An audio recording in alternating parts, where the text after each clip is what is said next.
What's up mga kalaway, for today's video is update ko kayo sa aking ginawang DIY dito sa aking click dahil napapansin ko madalas yung pagbabibrate ng front panel natin, which is ito, yung V panel na itim sa harapan natin pag kayo ay version 2. So ang ginawa ko is nilagyan ko ng rubber sa may gilid. So ito, panoorin yung mga alakbay.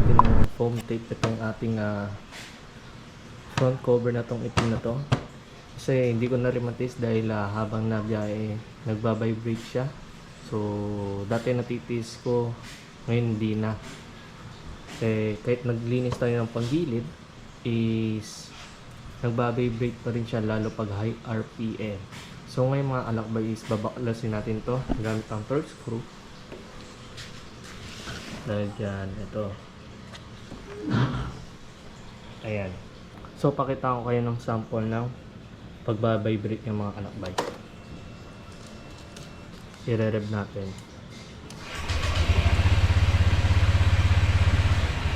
Ayan. Ayan.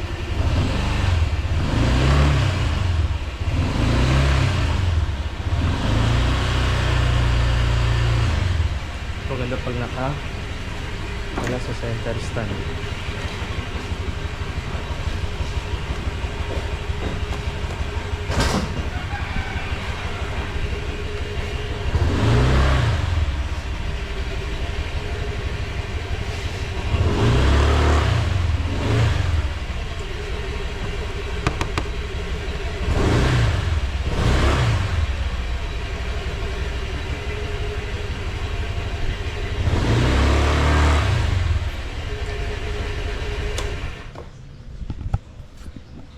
So yun mga alakbay, babaklasin muna natin.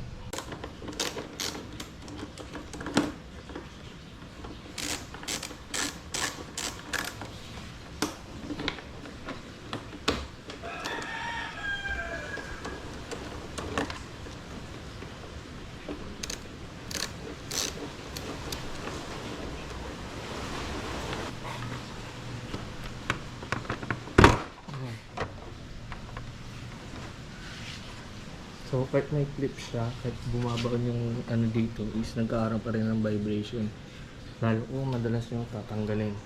So babalikan ko kayo mga alakbay kung saan ko ilalagay yung mga portion na lalagyan natin ng foam tape. So ito yung aking gagamitin.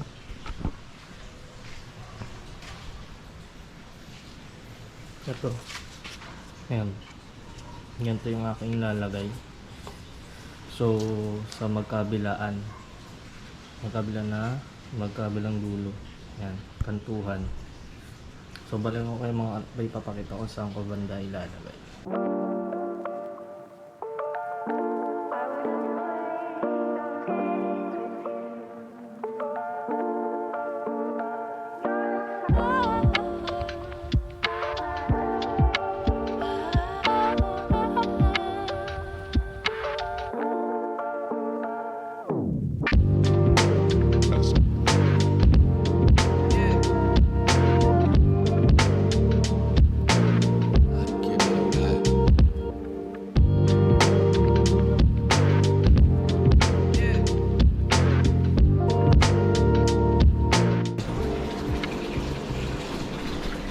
Ito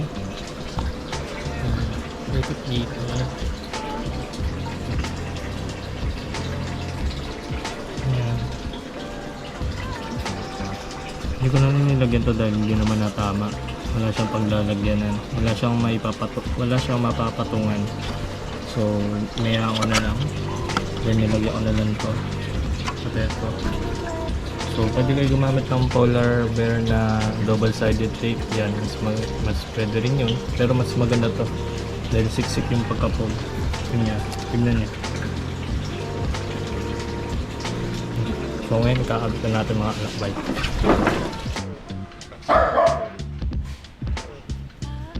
So yung mga alakbay kakabit na natin.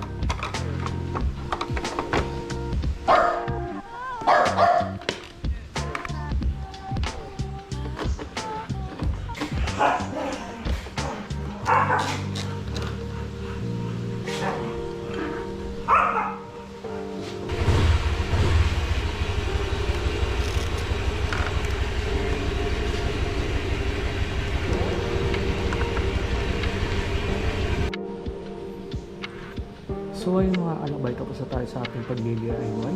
So kung ganito rin yung issue nyo is gawin nyo lang yung ginawa ko. So sa paglalagay ng simple lang na double sided tape is masusolusyonan yung pagbabibrate ng ating front cover. So ayun mga alakbay is please like and share and please subscribe na rin sa aking channel. So ayun mga alakbay, abangan nyo ang aking update sa ating ginawa. Peace! Okay mga kalakbay, napanood nyo ang aking video is na lesson. Nawala talaga totally yung nakakairitang nagbabibrate na plastic dito sa unahan pag high RPM tayo mga kalakbay or pag nalubak tayo ng bagya. So yun lang naman technique mga kalakbay is lagyan nyo lang ng rubber sa ating mga click user na madragging. Yan. So yun lang tips ko mga kalakbay, lagyan nyo ng ganon na tulad ng ginawa ko. So ayun lang mga kalakbay, dito ko natatapusin ang aking video. Please like and share na rin ang aking video and please subscribe sa aking channel mga kalakbay. This is Daisy mga kalakbay. Ride safe always and peace.